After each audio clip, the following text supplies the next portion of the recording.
Bienvenue à tous. Bienvenue à ce webinaire qui va nous parler sur l'approche commune en ressourcer les familles pour une meilleure nutrition, comparaison de l'efficacité et du rapport coût-efficacité des interventions Cash Plus dans la prévention de la malnutrition aiguë en Somalie. Donc, je vais juste vous passer quelques remarques. Nous avons donc la traduction qui est accessible. Il vous suffit de cliquer sur l'icône du globe dans la partie inférieure de l'écran. Donc, aujourd'hui, nous aurons la traduction en français et vous pourrez donc suivre la traduction et nous avons aussi des diapositives en français. Merci. Donc, aujourd'hui, nous allons parler. Ce webinaire a été organisé par le groupe de nutrition globale, Global Nutrition Cluster, et aussi nous avons eu la collaboration de plusieurs agences qui nous ont aidés, donc des donateurs qui nous ont aidés donc, à organiser ce séminaire. Ceci a été possible grâce à la participation, au support et aux contributions de tous ces donateurs. Prochaine diapo. Donc, je vais juste me présenter. Je m'appelle Marina Tripaldi et je suis conseillère technique des transferts monétaires et des bons et pour la Save the Children International et je suis coprésidente de la CVA et de son groupe de travail. Donc, c'est un honneur pour moi de vous présenter ce webinaire et je pense que nous aurons l'occasion de parler sur des points très importants sur l'efficacité des transferts monétaires dans la prévention de la malnutrition. Donc, l'objectif ici du webinaire est de présenter les résultats de l'étude de la recherche en termes d'action dans le contexte humanitaire qui était donc tester l'efficacité, le rapport coût-efficacité des interventions. Ceci a été permis grâce à l'université Johns Hopkins et en collaboration avec le Save the Children et surtout le Save the Children à Somalia. Et donc, nous avons eu on aura aussi le temps pour des discussions, pour des questions-réponses et aussi pour examiner les résultats des études qui ont été réalisées. Prochaine diapo. Donc, aujourd'hui, nous avons euh, les résultats aussi qui seront présentés dans l'agenda. On a donc les moteurs, tous les études qui ont été réalisées et les rechutes de émaciation. Et donc, on aura donc ceci qui sera présenté par un représentant de l'Université Johns. Ici, on va présenter un modèle d'intervention sur dans le domaine de nutrition. On a aussi une séance de questions-réponses et qui sera donc un espace d'interaction avec les participants. Et, ceci me souvient que vous avez donc en bas, en dessous, dans la partie inférieure de l'écran, vous avez quelque chose qui est écrit Q&A. Donc, avec un point interrogation, vous pouvez poser vos questions directement là-bas. Et donc, on va utiliser donc cet espace pour poser les questions et pour interagir. Donc, nous allons aussi faire notre clôture avec quelques échanges d'idées avec les parties prenantes. Et donc, on aura l'opportunité d'avoir les avis de nos experts. Bon, ici, nous avons les intervenants d'aujourd'hui et les panélistes. Je vais co-faciliter, co-animer ce webinaire. On aura aussi la participation de Shelley Walton, qui est associée de recherche principale, co-investigateur de la recherche de l'Université Johns Hopkins. On aura Nadia Axer, qui est scientifique associés. Et dans le côté de la Somalie, du bureau de Somalie, de Save the Children Somalie, on a Youssouf Mahdi qui est spécialiste en nutrition et il va nous présenter aussi quelques points techniques en termes de protection sociale des enfants. Et nous avons aussi Omar Metou, qui est responsable de la santé, de la nutrition et de l'eau, de l'assainissement et de l'hygiène WASH.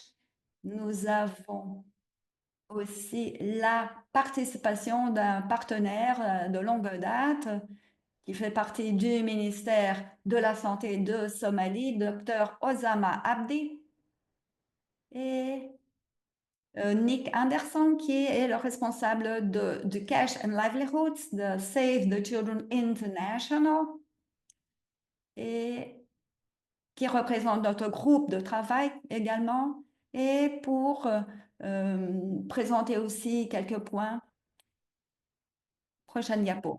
Bon, nous allons donc commencer avec les questions du sondage et pour donc lancer ce sondage. On veut savoir de vous, euh, est-ce que vous pensez que les transferts monétaires peuvent être effectifs ou efficaces pour prévenir la malnutrition? Oui, non, pas sûr. Vous pouvez choisir une des trois réponses et vous marquez. Donc, on aura ici les résultats. On attend quelques secondes pour les résultats. Que pensez-vous donc qui est véritable, qui est, d'après votre expérience, est-ce que les transferts monétaires peuvent être efficaces pour prévenir la malnutrition, d'après votre expérience? Qu'en pensez-vous?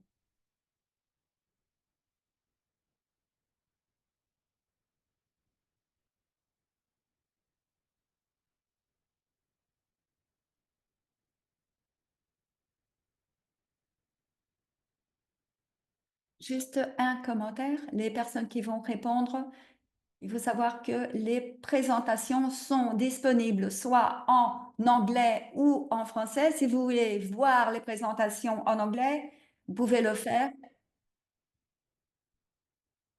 Dans la partie supérieure de votre écran, vous avez English Presentation Screen et c'est écrit French Presentation. Donc, vous choisissez d'après la langue. Merci Myriam du commentaire. Bon, je pense que l'on peut clore le sondage et voir les résultats. Très bien, très intéressant. Alors, on a en termes de pourcentage, vous pensez que oui, transfert monétaire peut être efficace. Et il y a non, euh, quelques pourcentages. On va les convaincre.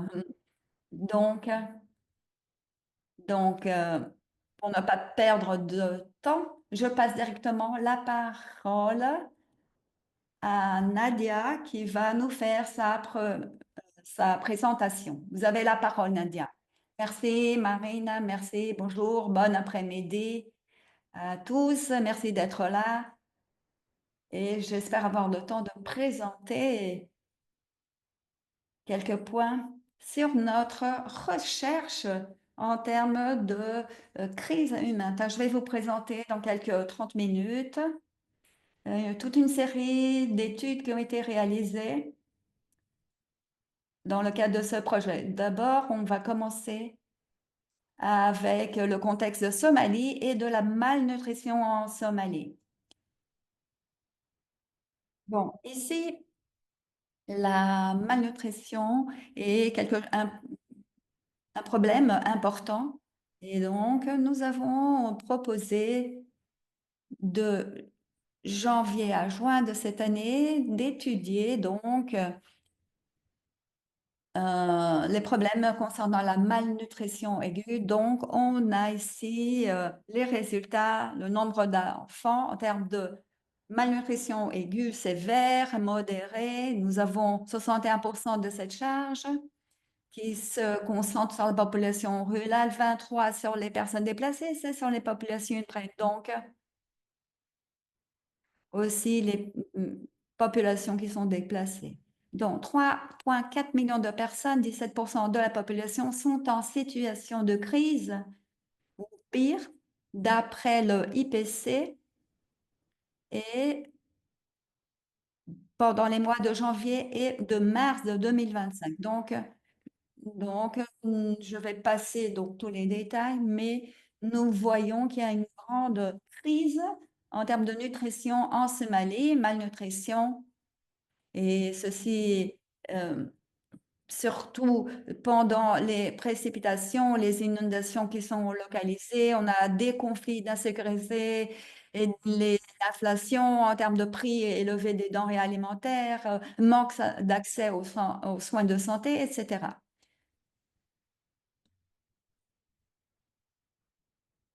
Donc, 2024, 1,3 million de personnes, c'est-à-dire 40% de la population en Somalie, ont un besoin donc d'assistance. Et ceci inclut l'accès à la sécurité alimentaire, hydrique et d'autres ressources, par exemple en termes d'assainissement, de eau et d'hygiène. Et donc, on a eu un déclin. Donc, on a eu la première ligne de support et, par exemple,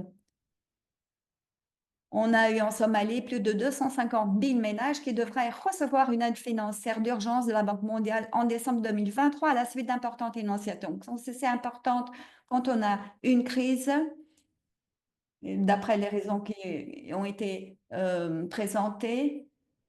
Donc, on a eu un programme donc, qui peut aider les familles. Pourquoi du transfert de monétaire? Parce que ça va promouvoir la dignité et l'autonomie. Ça permet aux bénéficiaires d'utiliser les fonds pour ce qu'ils ont besoin et aussi ça permet donc de soutenir les marchés locaux.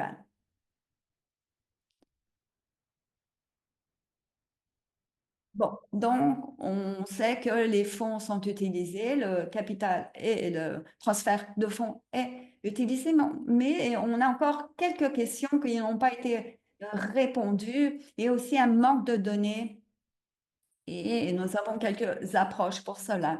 Aussi en ce qui concerne les situations humanitaires. Donc, comment ceci transmet en termes de fonds, de résultats de sécurité. On a eu aussi des ressources pour une meilleure nutrition et on a aussi fourni aussi des bons pour assister donc les personnes en termes sociaux et aussi ce problème a aussi a été testé dans plusieurs contextes de développement, mais en résumé, on a encore quelques manques de données et donc ça veut dire que il faudrait donc augmenter l'assistance, la durée de cette assistance, plus de 3 mois. Quand il s'agit d'une crise, on a une assistance de plus de 6 mois, 9 mois. Et donc, quelle serait donc la quantité suffisante en termes de temps pour pouvoir aider et donc présenter cette approche et fournir donc les transferts, rien que les transferts ou aussi un changement en termes de communication, d'autres interventions. Et aussi pour créer donc ce type d'évidence et de données en termes de contexte humanitaire. Prochaine diapo. Bon, pour combler ces lacunes, donc, nous avons travaillé avec les partenaires et à Somalie. On a eu les personnes de notre cluster qui ont fait une étude randomisée en grappe et donc c'est le CU5 a étudié donc les pertes de l'émaciation et l'état d'émaciation des mères et dans plusieurs volets et donc SPCC et donc on a eu des interventions avec le transfert monétaire et d'autres genres d'interventions pendant 3 mois.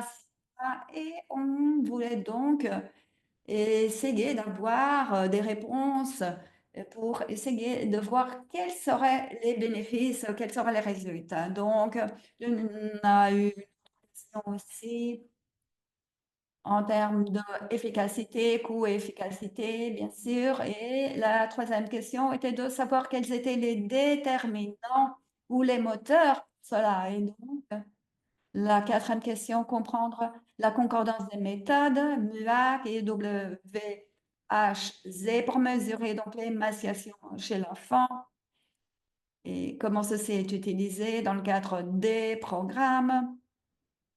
Mais on a eu des limitations et donc on essayait d'établir quelle serait donc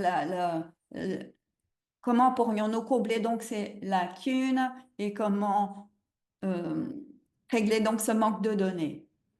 Et dans la question numéro 5, comprendre les taux et les déterminants de la rechute des enfants qui souffrent d'émaciation. On a donc fait un suivi des enfants pendant 6 mois. Je vais présenter quelques résultats. Il y a beaucoup de données, mais je vais vous présenter les résultats principaux. Malheureusement, on n'a pas assez de temps pour tout présenter. Prochaine diapo.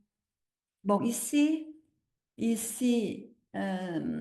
c'était donc cette étude qui a été réalisée, cette étude randomisée en 2 régions en Somalie, dans la région de Bay et de Iran, et donc typiquement affectée à cause des crises dont je vous ai parlé. Et donc, on a fait une sélection d'après les régions et donc, on les a assignés de façon randomisée.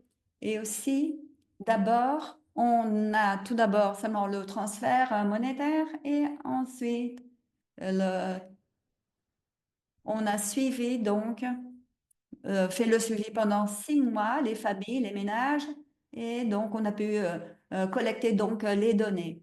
Prochaine diapo ici. Quelles ont été les interventions?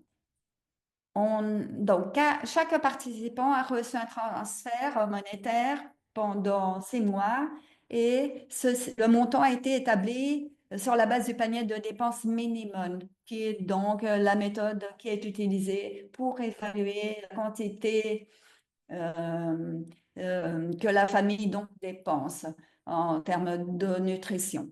Donc, ça peut changer dans chaque région, mais ça dépend aussi de quelques produits. Mais dans ce volet 1, on a eu cette division en deux dans les 2 régions, Baie et Iran. Iran, ils recevaient moins. Et dans le deuxième volet, nous avions aussi ici les résultats. Et dans le troisième, la même quantité d'argent et pour les femmes enceintes et les femmes allaitantes. En termes de SPCC, ce qui était fourni, on va parler en détail dans l'intervention, mais je vais juste résumer un peu que on a eu quelques thèmes qui ont été couverts. Par exemple, allaitement maternel dans la première heure, allaitement pendant 6 mois, alimentation complémentaire, hygiène, stimulation physique et mentale de l'enfant, nutrition des personnes avec SIDA. Et aussi, ceci a aidé donc une discussion avec d'autres mères et on a travaillé avec plus de 10 à 15 mères. On a fourni aussi un espace pour que les mères puissent échanger des idées et présenter leur expérience. Prochaine diapo. Bon, ici, nous allons vérifier les résultats primaires. Donc, nous avons les premières caractéristiques donc des enfants et voir donc les différences entre les enfants qui ont de l'émaciation et l'incidence dans les trois volets, dans les trois cas.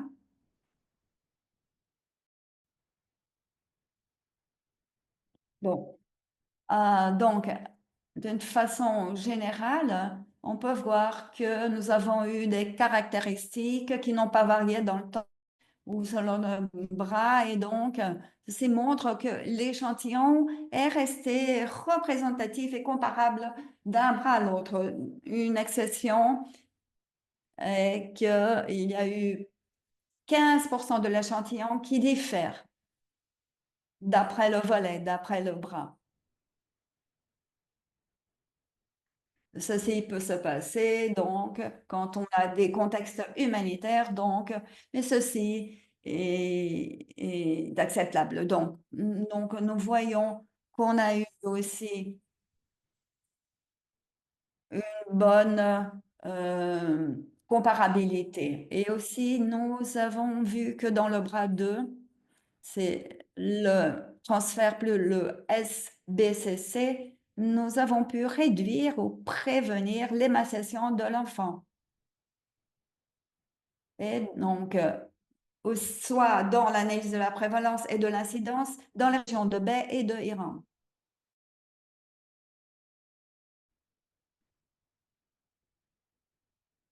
Nous avons donc les conclusions maintenant.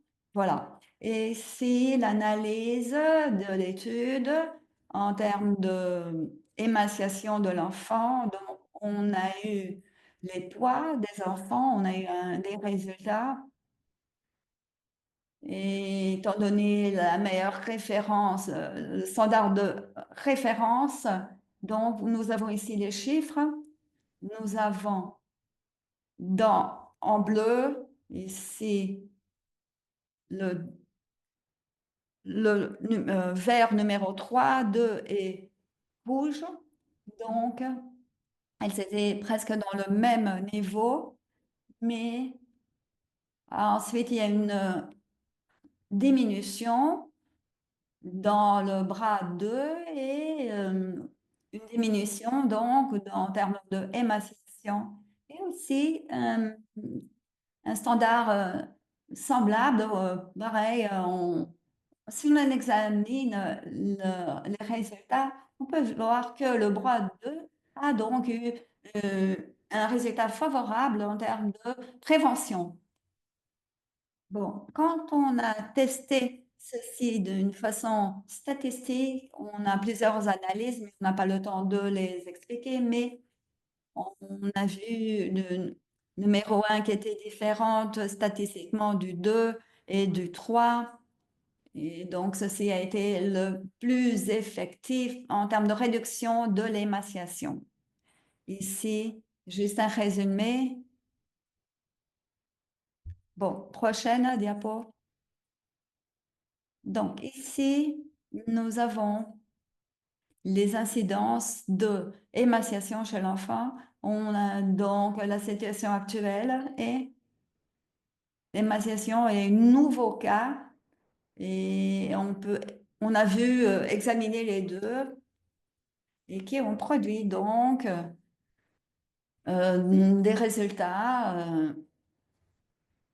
plus satisfactoires, non seulement en termes de prévention d'émaciation, mais aussi les incidents d'émaciation chez les enfants. Bon, si on va vous parler maintenant sur les résultats primaires, et le but ici était d'évaluer non seulement les résultats de malnutrition maternelle, mais aussi on a donc un résumé des résultats pour la mère, les principaux résultats. Donc, on peut voir que l'émaciation chez la mère n'a pas été beaucoup plus importante que chez les enfants. Donc, numéro 2, nous avons eu une incidence meilleure, c'est-à-dire un meilleur résultat en termes d'émaciation chez la mère. Donc, numéro 2 a eu donc un meilleur résultat, les taux plus réduits en termes d'émaciation chez la mère. Donc, ceci est important donc, parce que on a pu établir aussi les résultats et cette intervention qui ne va pas bénéficier les session maternelle que là chez les enfants. Nous avons aussi étudié les résultats de coût-efficacité, de rentabilité, donc euh, du côté de la société aussi. Je n'ai pas le temps de vous présenter tous les résultats, mais je vais juste vous présenter les résultats. Et donc, le message est que le bras 2 était rentable et le bras le plus rentable d'un point de vue programmatique et sociétal.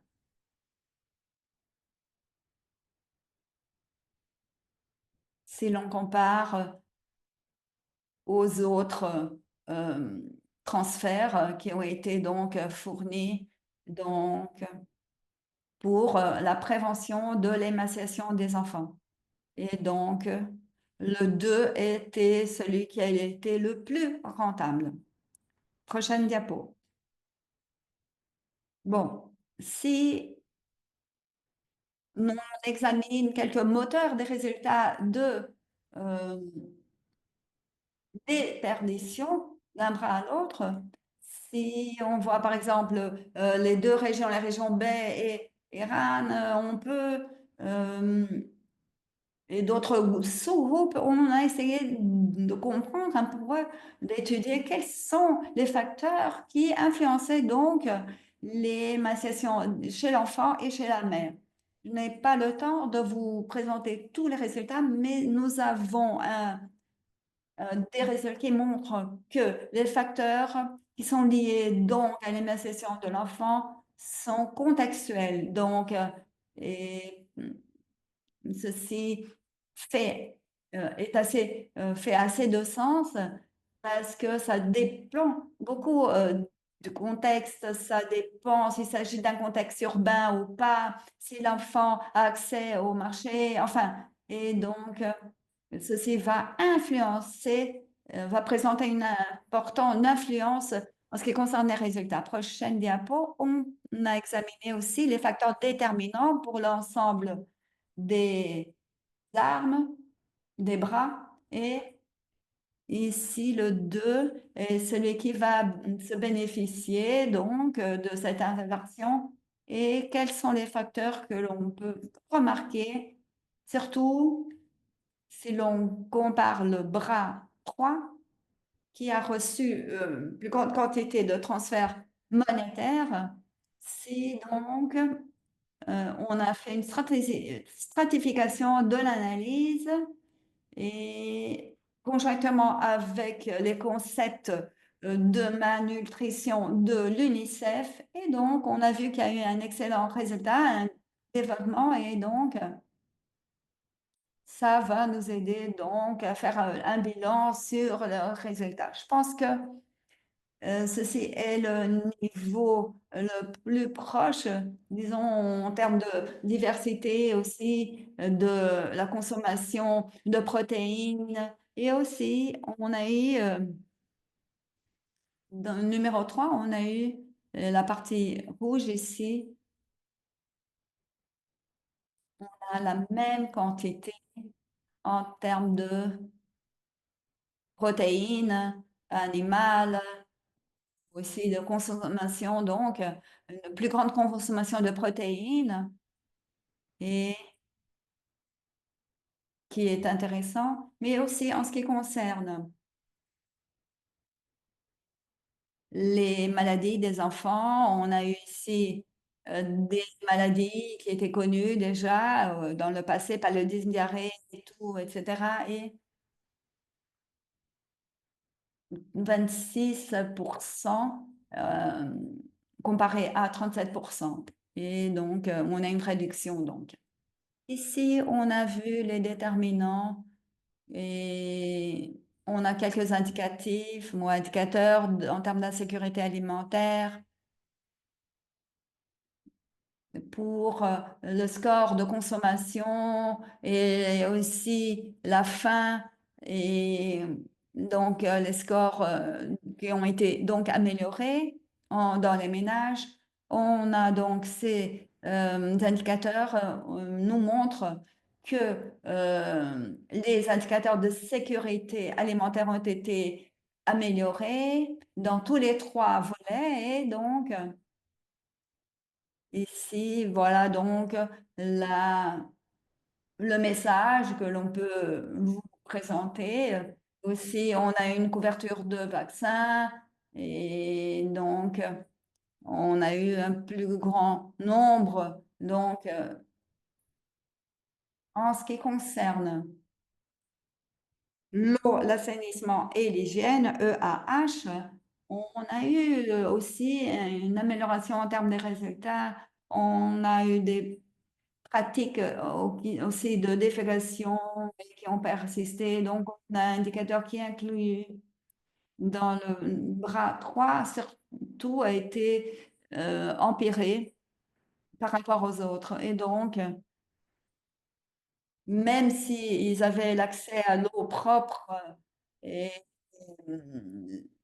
ces pratiques de défécation n'ont pas été améliorées. Et donc, vous voyez dans le numéro 3 ici, les personnes qui n'avaient pas accès donc à l'assainissement et donc on a des résultats plus importants, plus grands. Et bon, prochaine diapo. Nous avons aussi étudié les dépenses des ménages par bras et d'autres facteurs. Au niveau de base, par exemple, les décisions entre les ménages et aussi d'autres aspects, par exemple, d'autres indicateurs. Enfin, je veux juste vous montrer quelques exemples ici. Quels sont les points qui ont été étudiés? Alors, on a la nourriture, l'eau, l'agriculture, hygiène, électricité. Enfin, ce sont donc, ça a été les transferts qui ont été fournis, quelques-uns, meilleure hygiène, et donc, d'après les domaines, d'après les thèmes, donc l'eau propre, accès aux services de santé pour les enfants et les mères, et aussi éducation. Par exemple, si l'on continue à la prochaine diapo, on voit c'est, que les standards ont changé. C'est donc, voilà le résultat.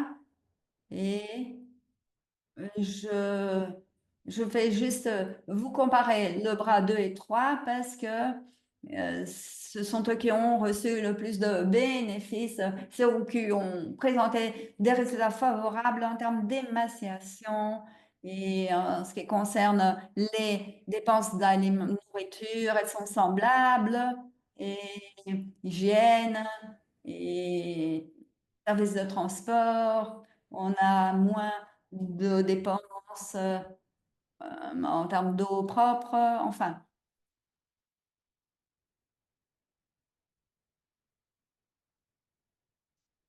l'accès aux services médicaux, on a le numéro 3.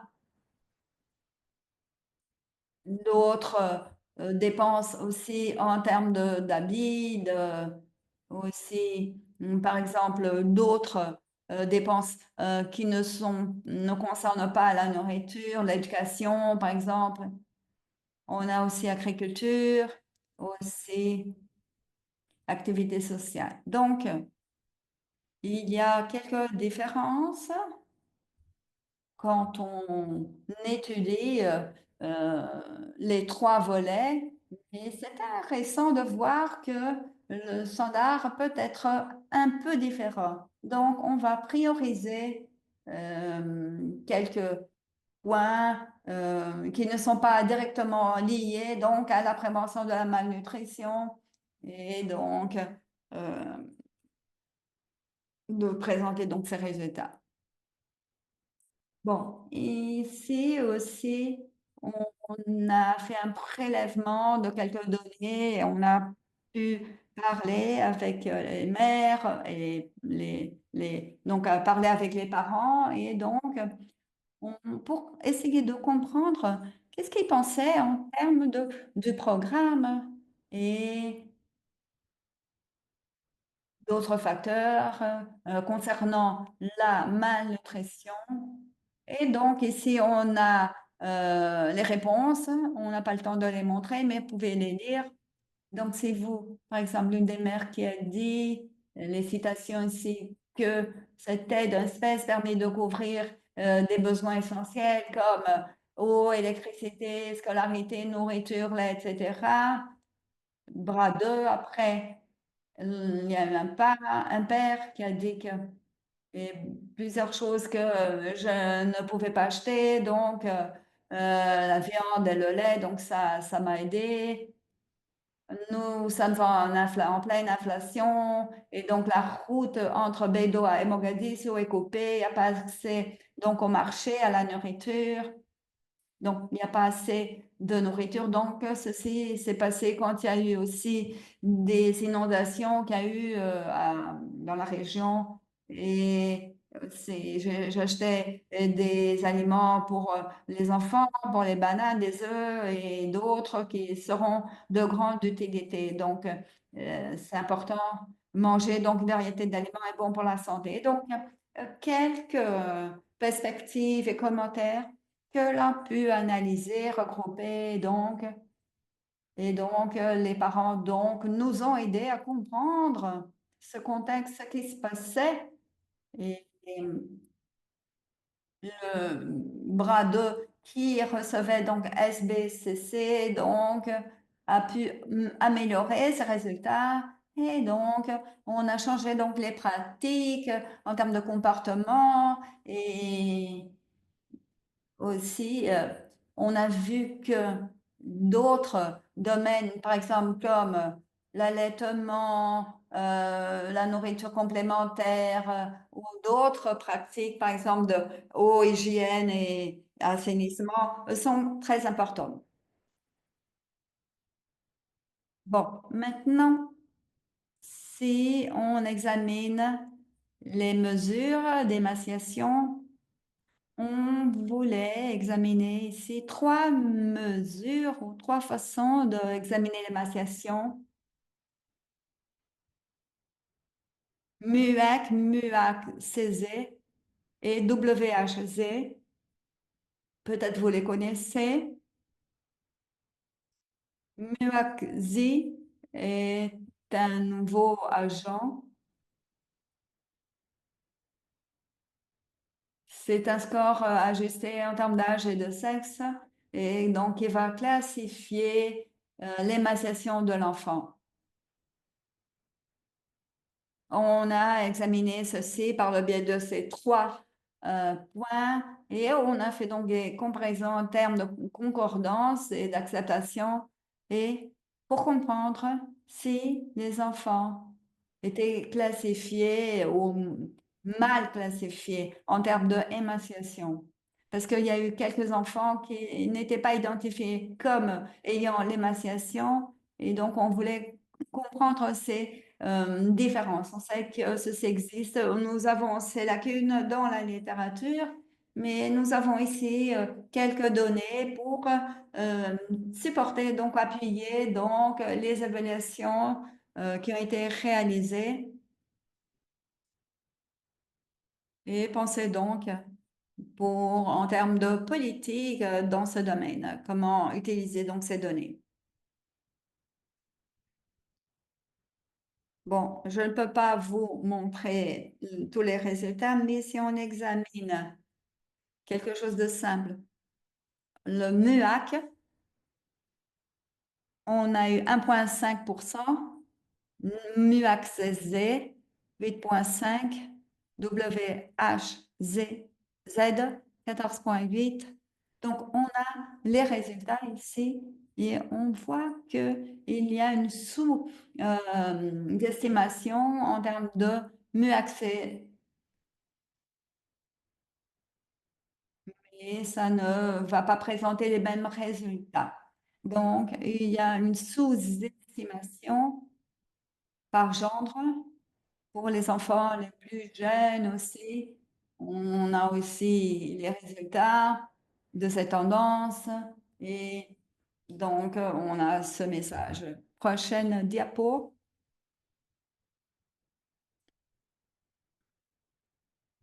On a aussi examiné la sensibilité, les spécificités et ce que l'on a pu étudier est que le Muaxel ne permet pas de diagnostiquer 94 des enfants qui souffrent de carence en eau et on a eu des accords modérés pour le MUAC et WHZ. Et donc, l'âge aussi est un facteur important pour la mesure, pour mesurer donc l'émaciation. Donc, le message clé est que, idéalement, le WHZ doit être adopté pour le dépistage communautaire en tant étalon or pour la mesure de l'émaciation. Mais on sait que ceci, quelquefois, n'est pas pratique pour dépister avec précision, orienté vers un traitement les enfants qui ont le plus d'émaciation.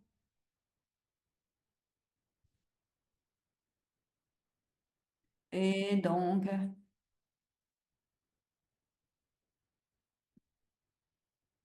bon, si l'on passe au résultat de la sous-étude, c'est la dernière diapo, on verra ce que l'on veut faire et donc on a voulu, le gouvernement de Somalie et nous voulions donc comprendre les rechutes qui ont été reportées. Donc, on a vu que les enfants qui recevaient le traitement étaient libérés, donc, mais ne savaient pas exactement quel était le taux de rechute. Et donc, on a voulu faire une étude ou au pouvoir estimer donc le taux de rechute, c'est ça le but ici dans cette sous-étude. Et ensuite, on, on a regroupé des enfants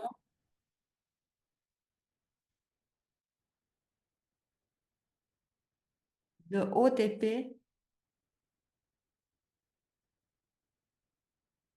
dans des cas de malnutrition sévère, aiguë sévère, et donc des critères d'inclusion, exclusion. Bon, je ne vais pas vous les détailler, mais on a eu plus de 160 enfants et on a fait des suivis pendant 6 mois pour voir quelles étaient donc les rechutes.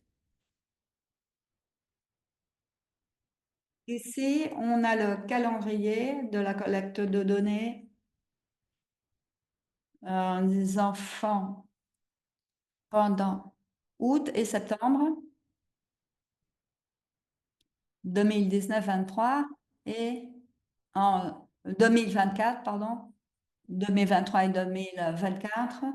Et donc, on a ici en moyenne par mois, une moyenne par mois.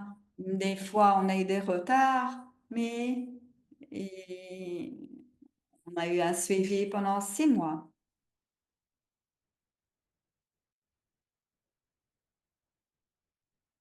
Bon, en termes de rechute de notre approche,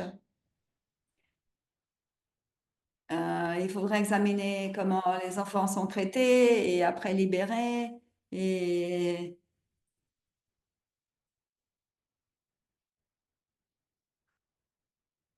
et donc, on voulait voir tous les scénarios. On a eu plusieurs points. On a donc le résultat ici. La cohorte numéro 1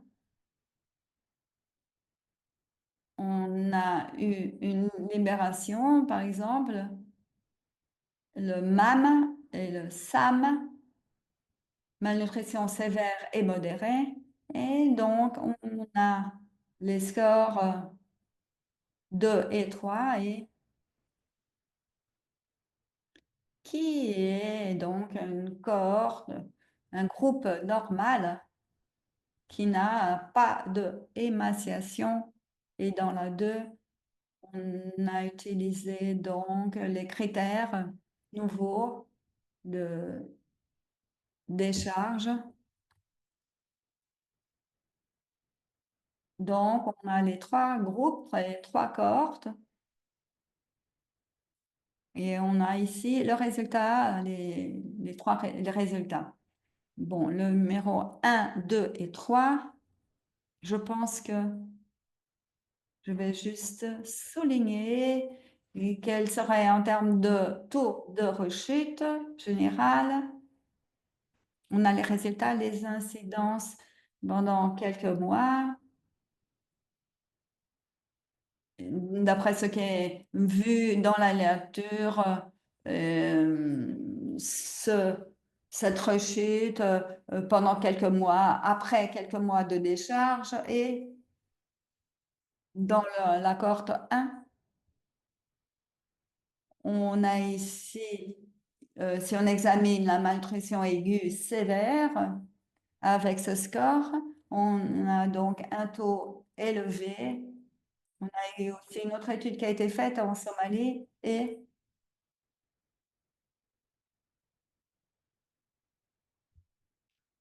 donc ici, on a eu le taux de rechute de 26% 7 mois après la sortie de l'OTP, le taux de rechute de MAM est 50%.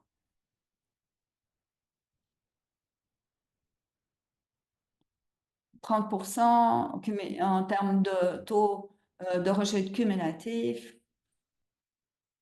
Et c'est ce qu'on y attendait. Dans le numéro 3, on voit le MAM qui est plus de 50%. Donc, en termes généraux, le taux de rechute de la malnutrition sévère de 26, et donc, on n'a pas le temps de vous montrer cela, mais on a eu une variation en ce qui concerne aussi d'après les âges.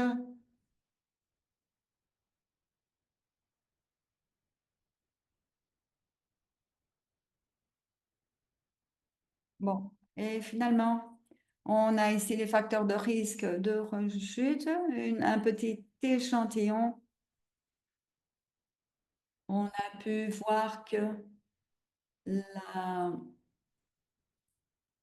gravité de l'émaciation était importante pendant l'admission, donc, et ceci dans des modèles ajustés, non ajustés, donc dans le OTP, qui était l'un des moteurs aussi, mais c'était significatif en termes statistiques.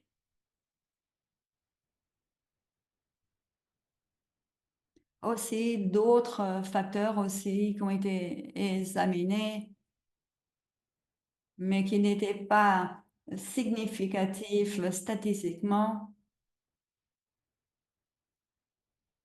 BHA, qui montre les enfants qui reçoivent des fonds, et donc il faisait partie de ce programme cash de transfert monétaire. Donc, on a eu une réduction importante en termes de rechute. Je veux dire que toutes les études qui ont été réalisées, nous avions des contextes, donc on avait une grande variation, et donc c'était quelques facteurs qui ont contribué à la protection de l'émaciation.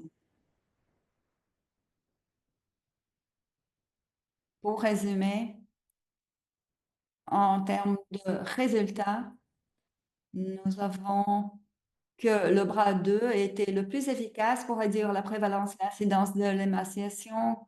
Les résultats qualitatifs expliquent les résultats quantitatifs et le bras 2 était le plus rentable par rapport au bras 1 et le 3 ne l'était pas. Donc,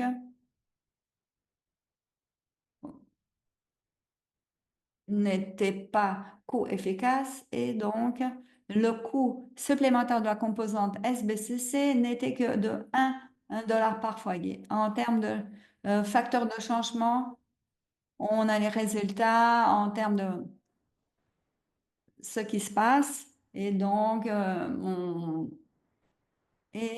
a vu aussi, par exemple, le 3 n'a pas reçu les mêmes gains en termes de sécurité alimentaire des ménages.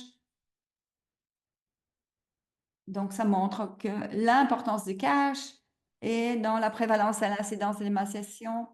Et pour la concordance, l'utilisation de MEC est un moyen pratique de dépister et d'orienter vers un traitement les enfants.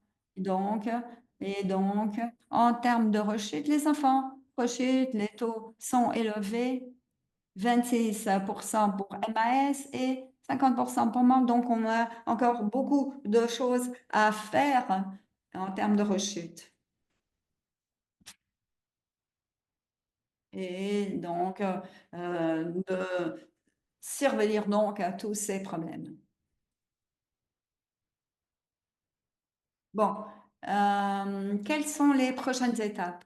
On a ici les activités de diffusion à l'échelle nationale, les résultats, les conclusions qui peuvent être utilisées au-delà du contexte somalien et on va engager d'autres donateurs, d'autres personnes qui vont participer et on va parler sur les recommandations et les priorités dans le contexte de la Somalie. Donc, aussi, on va présenter les résultats et on peut utiliser donc ces conclusions au-delà du contexte somalien, dans des contextes humanitaires et des facteurs qui ont contribué à la sécurité alimentaire, la nutrition. Et donc, on aura des analyses des résultats d'après le contexte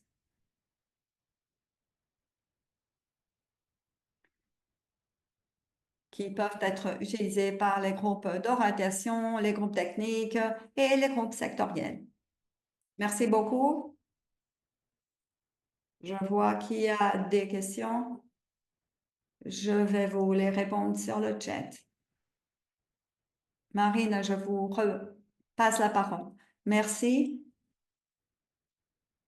C'était très intéressant.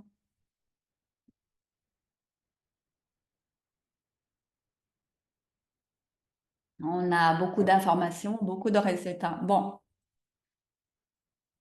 on veut aussi maintenant présenter notre modèle d'intervention. Donc, on voulait nous concentrer sur ce qui est le résultat principal, disons, de ce projet, ce qui pourrait être utilisé si l'on compare à d'autres projets qui ont été très bien réussis. On aura maintenant la présentation de nos collègues de bureau de Somalie qui vont nous montrer quelques leçons apprises en termes de nutrition en Somalie. Vous avez la parole, Youssef. Merci, Marina. Merci.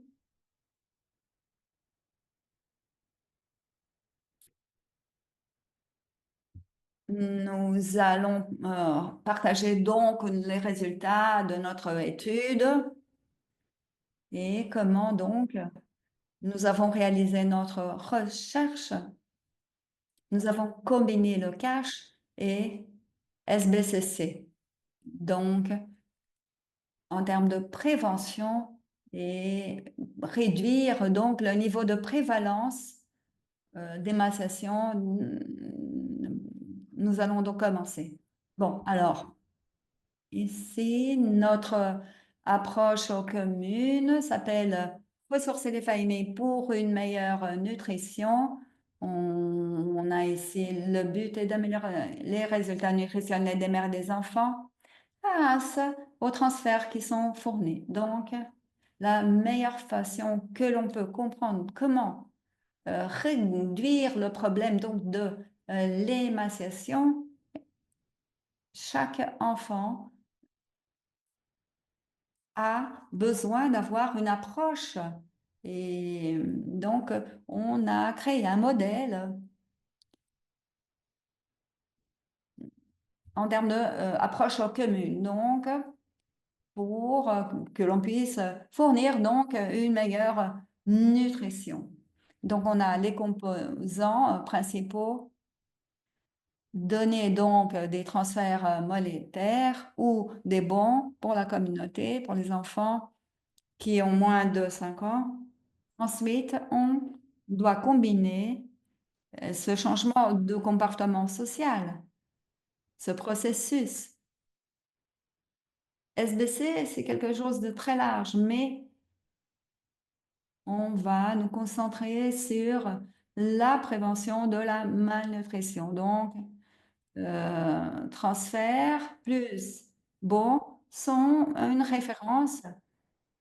Et si on doit faire un support donc additionnel aussi, donc on a plusieurs composants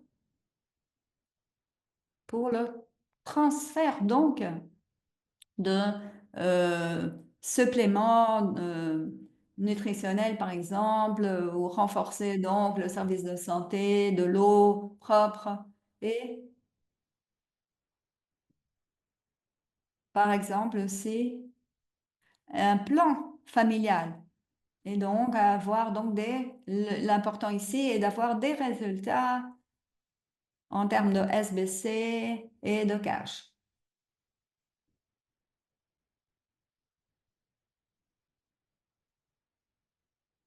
Pendant ce processus,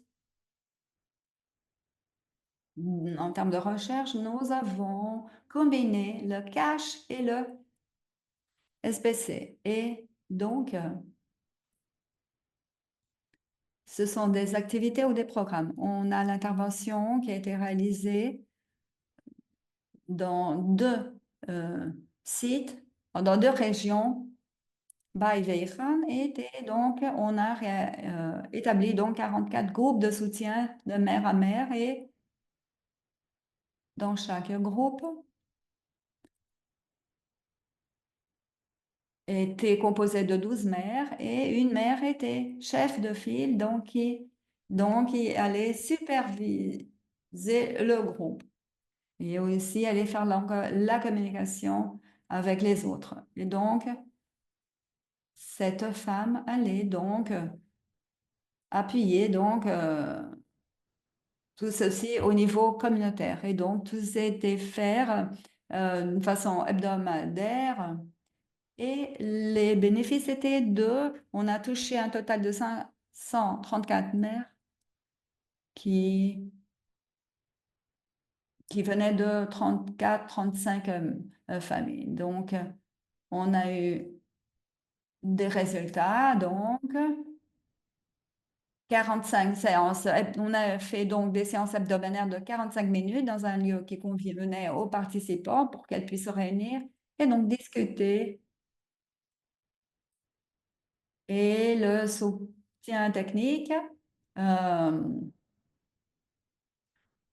on avait quelqu'un qui avait une formation, une des mères qui a reçu une formation spécifique et qui a donc servi comme promoteur. Donc les messages clés, on a eu 12 messages clés pendant une période de 12 semaines. Donc, elle devait rester 12 semaines, dans 2 ou 3 semaines dans chaque groupe de soutien pour pouvoir comprendre bien et discuter, donc pour qu'elle soit bien comprise. Donc, dans ces groupes de soutien de mère qui soutient les mères, après 3 mois, chaque mère participait d'un autre groupe, sous-groupe. Et donc, pour renforcer donc l'apprentissage et renforcer donc la compréhension. Et pour aider donc les autres mères. Et donc, on a eu une supervision régulière avec l'assiduité des mères qui était contrôlée, donc pour assurer qu'elles vont participer de toutes les séances. Sinon, si quelquefois elles ne participaient pas, il faudrait donc renforcer. Donc, il fallait que toutes les personnes participent régulièrement. Ceci a été conduit au niveau de la communauté. Donc, après, on a eu quelques pratiques pour renforcer donc ces stratégies et intégrer donc. Tout d'abord, on a augmenté la sensibilisation des personnes et l'attitude. On a augmenté donc cette sensibilisation en termes de bonne nutrition et de la santé, l'importance de la santé, avec des messages de l'éducation qui étaient passés. Aussi, on a présenté des séances sur des comportements de bonne santé, hygiène. Ceci a été observé bien. Aussi l'accès, l'action. Donc ceci a été aussi un challenge en termes de croyances culturelles et donc changer un peu ici les normes sociales. Donc des cours, euh, comment aussi la nourriture était préparée et d'une façon en termes de nutrition et de diététique aussi. Et donc, parce que les personnes qui utilisaient donc la nourriture, elles devraient donc adapter d'autres types de nourriture pour pouvoir s'adapter donc et ensuite à l'action et l'accès. Donc, on a augmenté donc l'accès aux produits nutritifs, à la nutrition graduellement. Donc, on a changé donc l'accès à la nourriture et donc on a augmenté l'accès à la nutrition et d'après l'âge et on a adapté tout cela pour avoir des prix convenables aussi et on a augmenté donc la sensibilisation des mères et elles ont pu s'adapter et ont réellement travaillé dans la pratique. Et aussi des épreuves de préparation de nourriture. On a de la mobilisation dans la communauté aussi, cette sensibilisation, c'est changement de mentalité. Donc, euh, quelquefois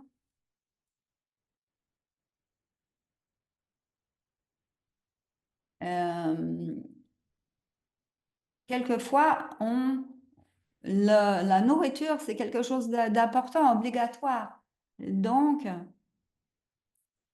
il faut présenter ceci. Donc, à chaque mère, l'allaitement aussi est très important au sein de ces mères. Et donc, on a eu toute une mobilisation de la communauté par les leaders. Et donc, ceci a été une bonne opportunité aussi d'hygiène, des pratiques de bonne santé nous ont aidés aussi dans cet entraînement pour changer. adapter donc la communauté, changer donc la façon de penser donc de la communauté et donc présenter donc des services sociaux et de santé, une politique de soutien euh, en termes de santé.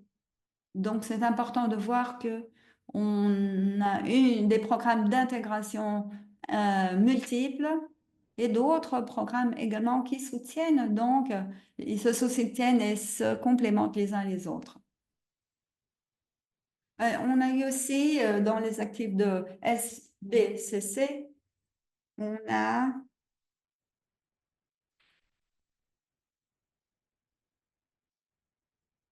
des modèles socio-écologiques. On a eu des visites à domicile, dans les familles, des, d'autres groupes de soutien aux mères, soutien aux pères aussi.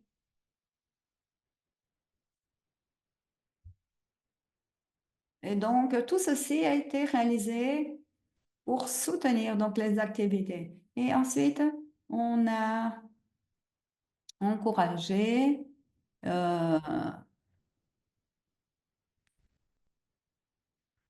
l'advocacy,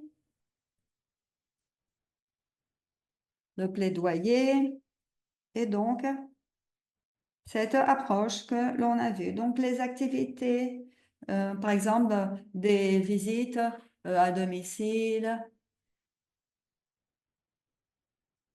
plus de 1000 familles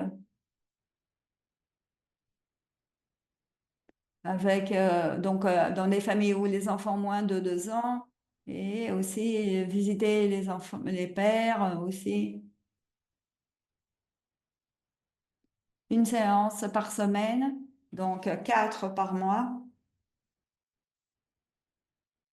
Aussi, le programme, 12 sessions pendant 3 mois, des démonstrations de cuisine avec les mères, des démonstrations donc de comment préparer la nourriture, une, une alimentation balancée, équilibrée,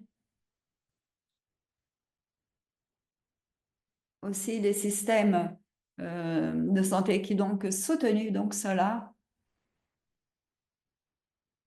Mobilisation des autorités locales, des leaders de la communauté pour qu'ils participent aux activités dans la communauté.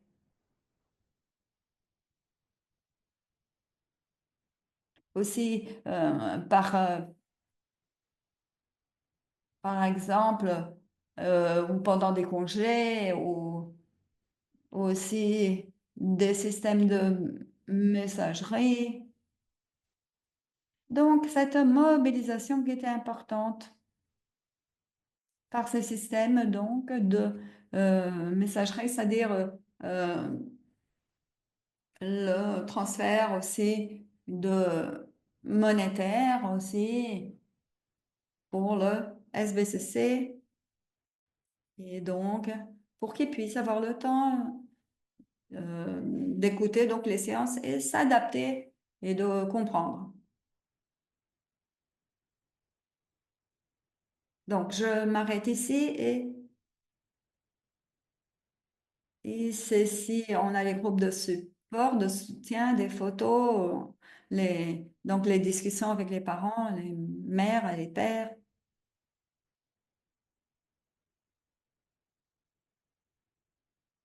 On a quelques ici photos.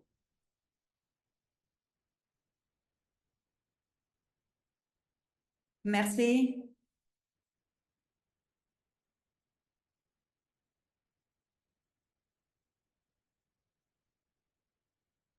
Merci beaucoup. Bon après-midi, bonne journée à tous.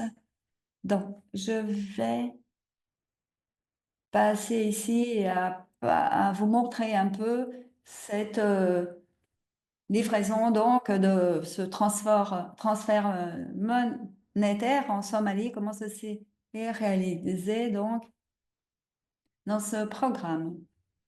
Donc, dans le cadre de Save the Children, nous avons, pendant les 2 dernières décennies, créé donc la confiance et la compréhension auprès des communautés. Donc, dans ce programme en Somalie, de Cash, et donc, nous avons ce programme consulting, Somalia Cash Consortium, qui est donc celui qui a le rôle principal, donc, qui présente donc ces transferts et qui, qui fait donc la liaison avec la communauté, qui crée donc cette confiance, ce programme avec au sein des communautés pour qu'elles puissent comprendre et accepter donc ces transferts monétaires. Donc, nous avons quelques procédures et nous avons aussi euh, les évaluations de risque, de visibilité. Et donc, on a des mécanismes d'évaluation au domaine donc, et donc technique, et aussi des programmes effectifs donc de partenariat et de agrément et donc ce type de opération et avec leur coordination donc ont permis donc aux partenaires d'avoir donc ce travail en groupe des clusters et surtout donc présenter donc une meilleure service de santé, d'autres protections.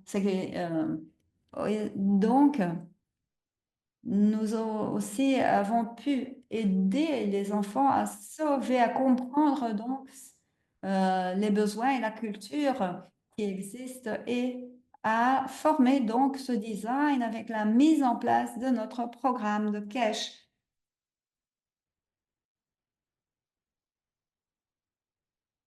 Quelquefois, nous ne pouvons pas mettre en place un programme plus fluent, mais nous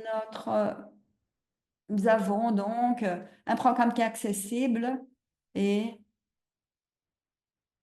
nous avons un feedback retour qui est important.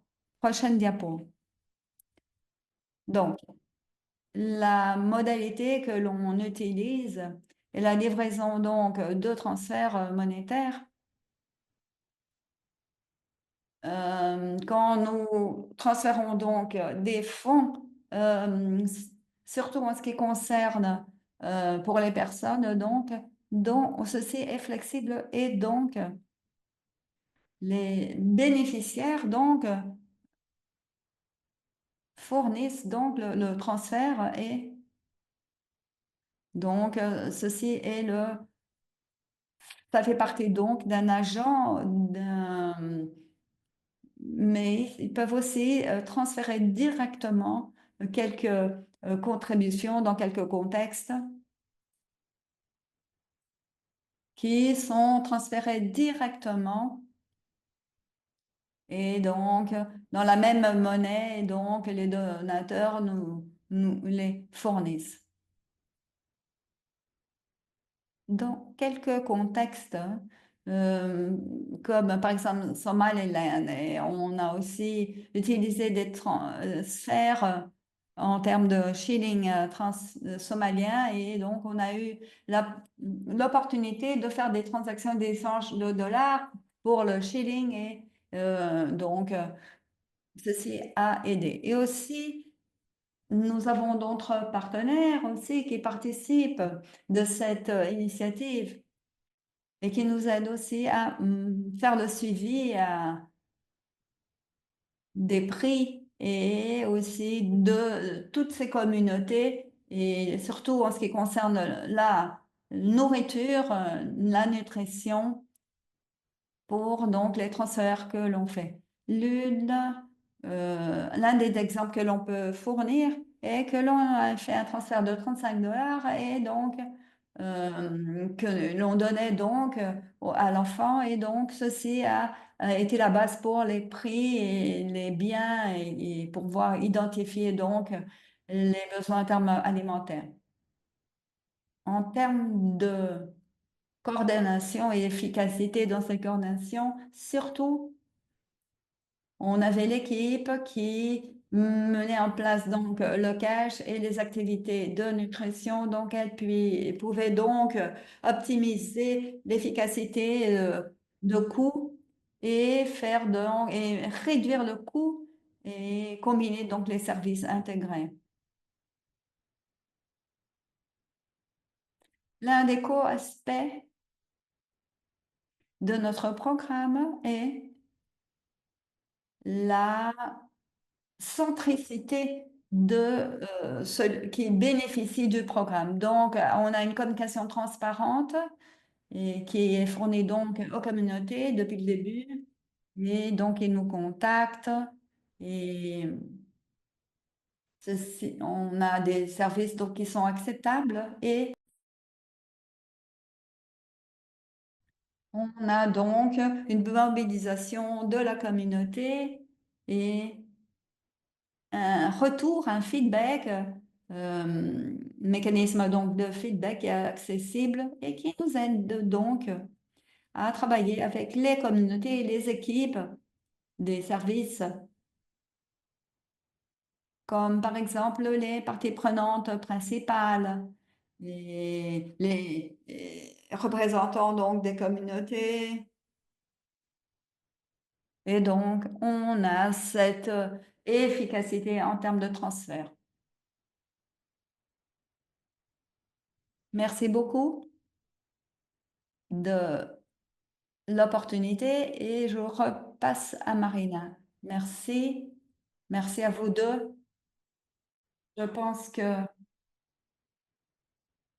nous sommes très intéressés à tout ce que l'on a appris de ce projet, des questions. On va essayer de les répondre, mais on est en retard, donc je vous encourage à écrire, à poser vos questions sur le chat et on passe aux questions.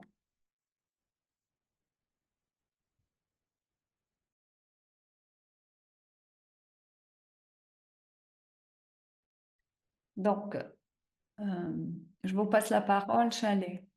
Merci aux intervenants, comme on a dit. On est en retard, donc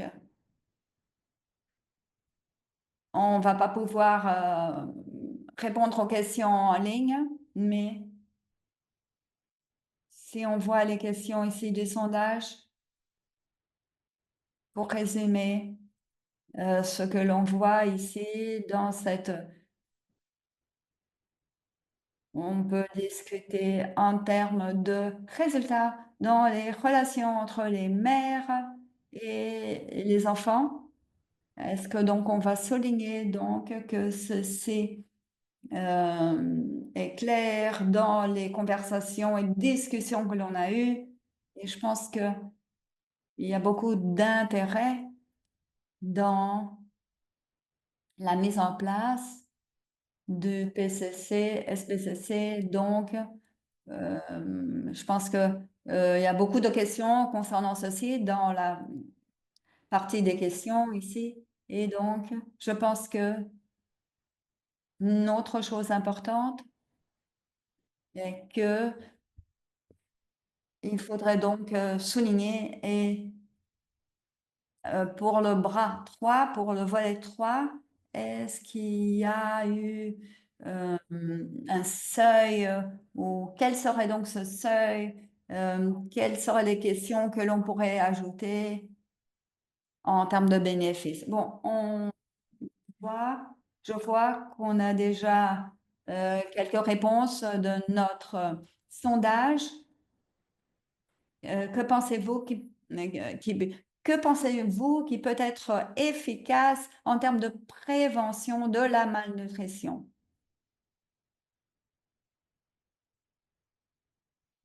On a moins de participantes et ont répondu.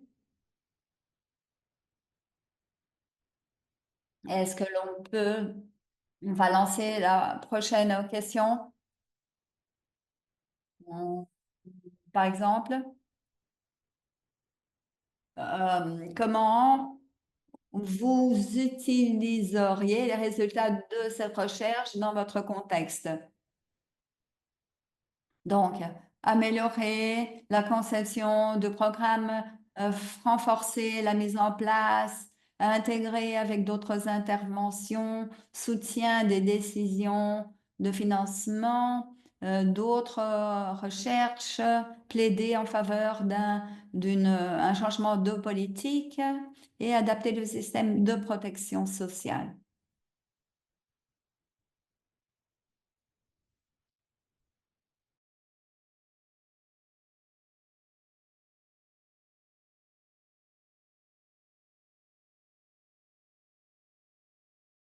Voilà les résultats.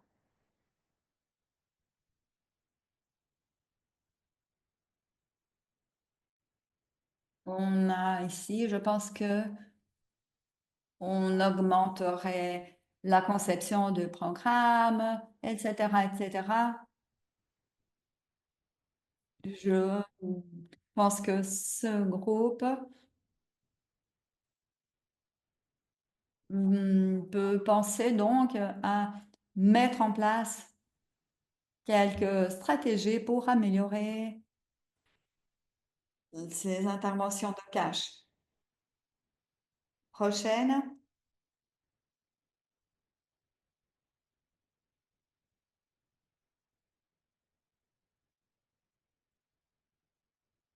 Bon, et je vous passe à la dernière séance.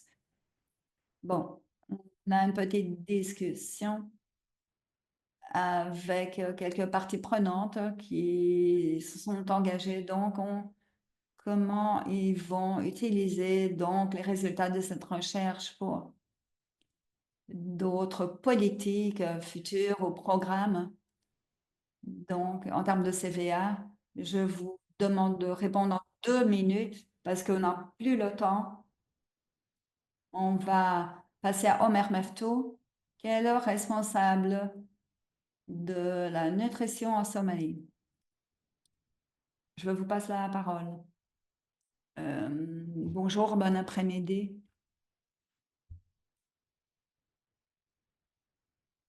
Prochaine diapo. Bon. Euh,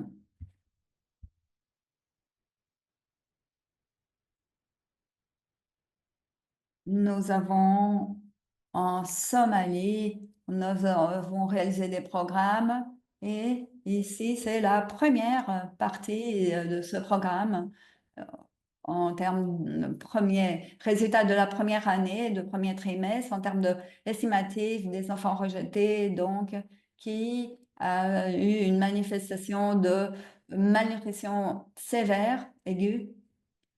On a donc 1,8 million d'enfants qui devraient souffrir de malnutrition aiguë. Et donc, on a plusieurs causes. Tout d'abord, euh, le prix élevé de la nourriture, l'insécurité alimentaire, une crise importante en termes de santé, services de santé, nutrition, qui un accès limité à l'hygiène, à l'eau potable et l'assainissement et aussi des moins d'opportunités aussi en termes de gendre, des qualités de gendre, de revenus. Donc, donc, à partir de cette recherche, on a plusieurs moteurs et donc on a quelques points très importants, une approche commune, surtout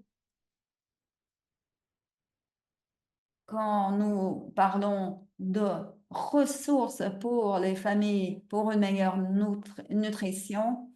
Donc, ceci nous a permis de comprendre l'efficacité des opportunités et de ce programme CASH pour la prévention de la malnutrition en Somalie. Donc, le cash peut être une grande opportunité, mais ce n'est pas suffisant. Donc, on a dû mettre en place quelques stratégies qui vont étudier donc le comportement principal et la pratique des mères. Et donc, le coût pour l'intégration est minime. Et c'est pas difficile, je dirais, mais euh, pour intégrer euh, ce que nous faisons, surtout, je vois que nous avons d'autres messages principaux qui vont augmenter donc la malnutrition, le taux de malnutrition en en Somalie, et la coordination entre l'équipe de nutrition et de cash qui vont donc présenter donc des messages et des approches, mais ce programme n'est pas suffisant en soi-même pour changer donc la compréhension des mères et leur comportement. Elles ont besoin aussi de transfert de euh, monétaire, et donc intégrer SBCC au cash est important. Ils vont faire en sorte que le programme soit efficace, et le cache est intégré, peut être utilisé pour la prévention et pour stabiliser donc la détérioration donc de la situation de l'État. Et donc, on a vu que ce programme intégré est plus protectif, et donc en termes de protection des enfants qui ont la malnutrition aiguë,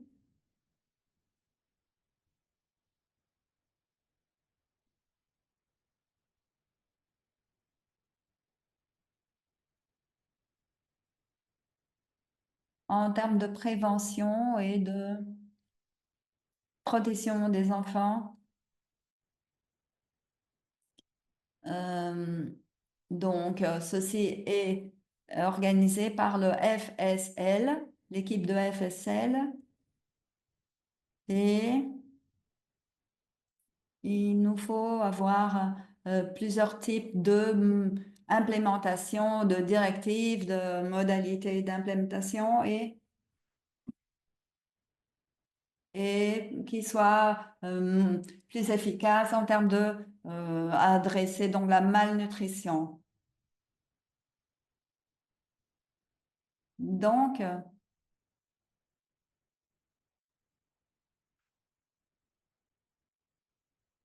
dans le futur, je pense que ces programmes ne doivent pas se limiter à un transfert, mais euh, intégrer la SBC pour s'attaquer les causes de la malnutrition, par exemple l'assainissement et l'hygiène. Il y a aussi d'autres indicateurs aussi importants, et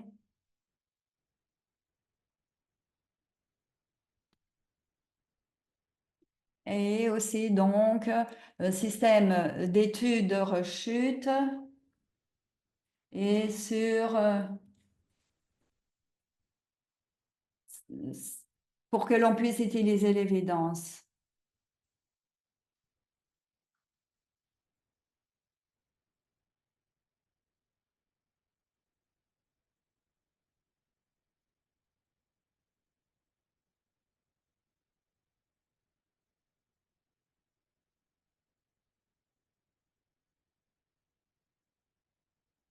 Et donc, pour réduire donc le taux en Somalie, et donc cette année, on aura ce taux de rechute. Merci, Marine. Donc, je dois vous demander de passer aux autres intervenants parce que nous sommes vraiment trop en retard et on a la traduction. Donc, je vais passer au programme de nutrition. Merci d'être là. Merci beaucoup. Merci beaucoup, Marine. Vous souhaite bonjour, bon après-midi à tous nos collègues. Et je me suis le docteur San Abdali. Je suis le gérant manager du programme de nutrition au ministère de la Santé en Somalie. Et donc, je voudrais remercier donc l'Université John Hopkins de pouvoir participer ici à Save the Children dans ce programme. Donc, ce programme de Cash Nutrition Project est testé donc quelques processus donc importants en Somalie. Donc,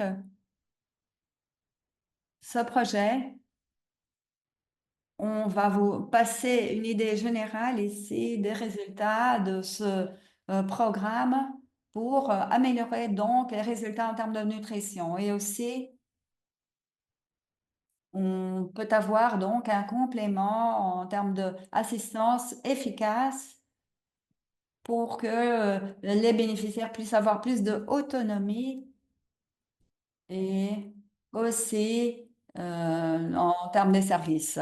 Bon, prochaine diapo. Bon, donc nous avons aussi réalisé des politiques qui étaient fondées sur les données probantes,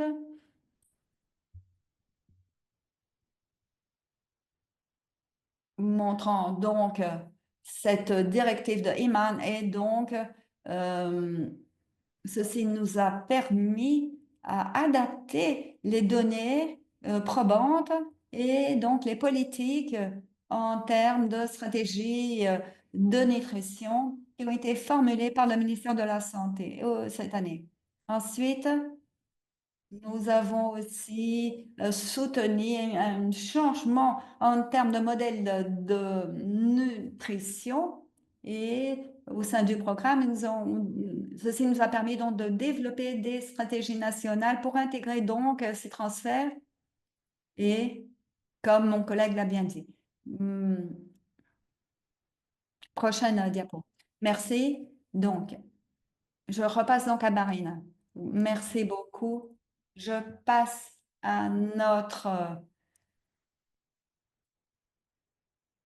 Nick Anderson de Save the Children. Je vais passer rapidement. Je pense que de mon point de vue, de notre point de vue, nous avons eu quelques résultats significatifs aussi dans ce processus et aussi avec lequel nous avons pu collaborer, donc la participation des communautés, des partenaires locaux et quelle est donc la mise en place donc de cette recherche. Et donc, on a la collaboration des partenaires extérieurs aussi. On a aussi le Johns Hopkins University. Et donc, juste, on a eu aussi quelques défis. On a dû faire face donc à ces défis pour mettre en œuvre toutes ces exigences, les calendriers, les contextes, les programmes humanitaires. Et donc, on a beaucoup appris, mais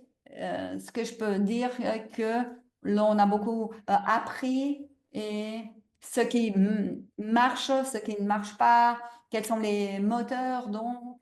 Et on a plusieurs questions et la fréquence et la durée donc de ces transferts monétaires. Tout ceci est important. Pensez donc combien de temps il faudrait fournir donc ces transferts. Et donc, ce que l'on peut faire est peut-être réduire le temps de ces transferts et avoir un autre type de changement que l'on pourrait mener en place ou d'autres questions aussi qu'on a pu répondre aussi en ce qui concerne la dynamique des ménages, quels sont les impacts et les résultats, et en même temps comprendre qui est-ce qui prend la décision au sein des ménages, aussi les analyses de genre, et aussi les standards donc de dépenses et les décisions qui doivent être prises, savoir si on a des réponses en termes de transferts qui viennent pendant un certain temps. Et donc, je pense que on a d'autres questions importantes en termes d'apprentissage, ce que l'on peut améliorer, et enfin d'autres points qui pourraient être importants. Et finalement, un dernier point, si on a des donateurs aussi et d'autres personnes intéressées donc à financer, donc à mettre en place donc ceci avec la recherche, on a des programmes humanitaires de longue échelle, et donc essayer de tester quelques nouveaux programmes, aussi en termes de financement, aussi permettre donc sa mise en place. Et donc, c'est important que l'on continue à exploiter donc cela, et donc, mais on a encore une longue voie pour mettre en place cette recherche dans ce genre de contexte. Et donc, il faut savoir quelle est la priorité, comment décider quelle sera la priorité dans ces opérations, les résultats que l'on s'attend. Et voilà, c'est ça. Merci beaucoup, Dick. Et donc, on va passer à Kate Gordon, qui fait partie du groupe de travail aussi. Je vous passe pour vos derniers mots. Et bon, merci. Je vais essayer de le faire dans une minute. On n'a plus de temps. Et donc, nous faisons partie donc de ce groupe de travail, de cluster euh, de mondial. Et donc, on a fait partie aussi de ce consortium de cash en Somalie. Alison là et là, et je pense qu'on a d'autres personnes aussi. Donc, on a plusieurs personnes qui ont participé de toutes les études, des résultats. Et donc, je voulais juste souligner la participation des partenaires. Et euh, on a appris le long des années que ceci est peut-être très complexe dans quelques parties du monde, et aussi on a quelques facteurs. Si vous voyez dans la droite de l'écran, on a quelques idées de ce groupe de travail de nutrition CVA, et donc on a des outils qui sont complémentaires, et on espère donc d'adresser ceci. Aussi, on a renforcé que on a besoin d'un groupe de travail et un cluster dans cet exemple de la Somalie. Et aussi, on a fait une autre étude très semblable en 2019 dans ce contexte de la nutrition en Somalie. On a eu d'autres résultats. En ce qui concerne la conditionnalité, et enregistrer donc les enfants dans ce centre de santé, qui est peut-être une question sous-jacente en termes de malnutrition, et comment faire en sorte que les personnes puissent promouvoir donc des activités, le cash, et aussi des conventionnalités, plus des changements de comportement social, et qui n'ont pas d'impact additionnel. Et le dernier point, il faut concentrer sur le CVA des aspects concernant la route d'alimentation et comment l'on peut présenter quelques documents et utiliser le CVA, soutenir l'accès au traitement et aux services d'autres acteurs qui le font. Et il faut donc, on a besoin donc de travailler conjointement et finalement, nous avions aussi ce MUAC basé sur l'âge qui pourrait offrir donc une solution pratique euh, et comme société déjà étudiée ou mentionnée au préalable peut être donc être quelque chose de pratique et ce serait important d'avoir d'autres recherches en termes de la faisabilité et comment on peut traiter donc de ces problèmes. Merci beaucoup.